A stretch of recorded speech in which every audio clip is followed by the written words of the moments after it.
শুভ দুপুর বন্ধুরা, তোমরা সবাই কেমন আছো? আশা করি তোমরা সবাই ভালো আছো। তো নিয়ে আইলাম তোমরা লেগে আরেকটা নতুন ব্লগ। তো এখন তো ইচ্ছা আছে যে প্রতিদিন তোমরা একটা একটা ব্লগ দেওয়ার। তো জানি না কতটুকু দিতে পারমু, যতটুকু পারমু চেষ্টা করমু। আর আমার মেয়ের দুষ্টামিটা দেখো, ঘর দুয়ারের কি কন্ডিশন করছে।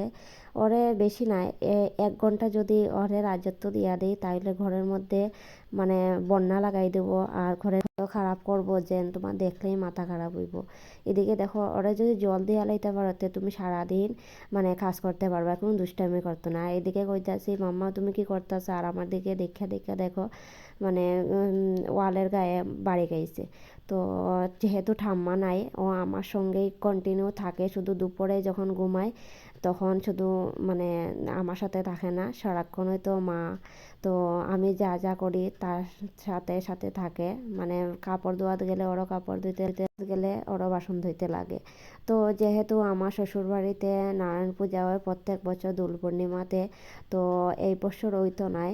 তো আমি মনে করলাম নিয়মটা তো আমার মানতেই লাগবো, ওরা মানুক বা না মানুক আমি কিন্তু প্রত্যেক বছরে নিয়মটা মাইনা যাইমু, পূজা করি বা না করি। তো এর আগের দিন কিন্তু আমি সব ঘর দুয়ার পরিষ্কার করছিলাম, সংযম করছিলাম। পরের দিন তো দোল পূর্ণিমা, তো নারায়ণটা একটু আমি দেবো। তো এদিন বড়মশাই বাড়িতে আসলো, সকালবেলা গিয়ে ফল টল সবজি বাজার। তো আর পানটা তোমরা দেখাইতাছি খেলে গিয়া পানটা না খাইলে আমার মানে কোনো কাজই কমপ্লিট হয় না, এরকম একটা বিষয়। তো পান আনছে, ঘরে পান নাই, পানটা দেখে প্রচণ্ড খুশি হয়েছি।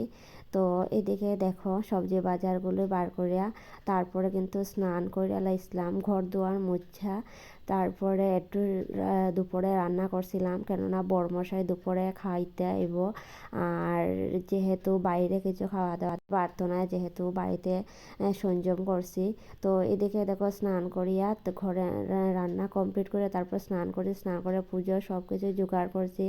আর ওরে কুলে লইয়া লইয়া কিন্তু সব কিছু করতে লাগছে, আম পাতা দুব্বা ফুল সব কিছু ওরা কুলে লইয়াই করতে লাগছে।